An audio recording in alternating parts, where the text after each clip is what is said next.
Meeting అవుతూనే ఉంది. ఇమీడియట్గా గూగుల్లోకి వెళ్ళిపోయి చెక్ చేస్తూ ఉన్నారు. ఏమనంటే కాళేశ్వరంకి వెళ్ళి కాలువల ద్వారా నీళ్ళు వస్తున్నాయి, మరి చెరువులు నింపుకున్నారా లేదా అని ముందు పోయి సిద్దిపేట అక్కడంతా చూస్తున్నారు, అట్లాగే సిరిసిల్ల అంటే కరీంనగర్, మెదక్, ఉమ్మడి మెదక్ అదంతా చూస్తున్నారు. తర్వాత నల్గొండకు వచ్చిన్నారు. మాకు అర్థం కాలే ఏం చూస్తున్నారా అని మేము కూడా అట్లా చూస్తూ ఉన్నాం. చూపిస్తూ ఉంటే నల్గొండకి వెళ్ళగానే అన్ని చెరువులు నింపుకున్న తర్వాత ఒక చెరువు ఖాళీగా అనిపించింది. వెనుకనే జగదీశ్వర్ రెడ్డి గారికి ఫోన్ చేశారు. ఏంటి పలానా ఊళ్ళో పలానా చెరువు ఖాళీ ఉంది, ఆ కాలువలో నీళ్లు ఉన్నాయి, చెరువు నింపుకోవచ్చు కదా అన్నారు. నాకు అర్థం కాలేదు, షాక్ అయిపోయాను. అంటే ఒక చెరువు ఖాళీ ఉందంటే వర్షాకాలం వచ్చినప్పుడే ఆ చెరువులలో నీళ్లు నింపుకుంటే మళ్ళీ రైతులకు అవసరం వచ్చినప్పుడు మనం వాడుకుంటాం కదా, మరి ఎందుకు నిర్లక్ష్యం చేస్తున్నా, ఆ ఊరు చెరువు నింపి మళ్ళీ 2 రోజులలో నాకు చెప్పు అన్నారు. ఒక్క నిమిషం షాక్ అయిపోయినాను. అంటే అంత డెప్త్లో పోయి ఆలోచించున్నారు.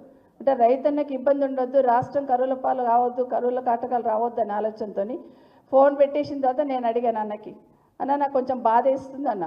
ఎందుకమ్మా అన్నారు.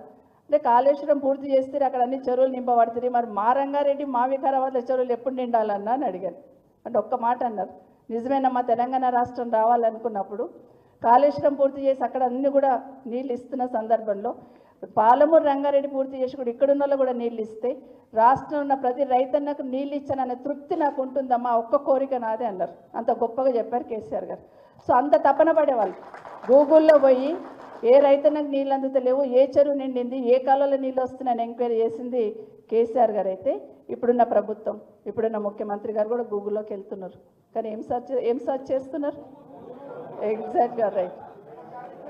మామిడిపల్లిలో భూములు ఖాళీ ఉన్నాయా, కందుకూరులో భూములు ఖాళీ ఉన్నాయా, పుప్పాలగూడలో భూములు ఖాళీ ఉన్నాయా, ఎక్కడెక్కడ భూములు ఖాళీ ఉన్నాయి, ఎక్కడెక్కడ ఇమీడియట్గా తీసుకోవచ్చు, ఎక్కడెక్కడ అమ్ముకోవచ్చు, అవకాశం ఉంటే ఎక్కడెక్కడ మనం రాసుకోవచ్చు.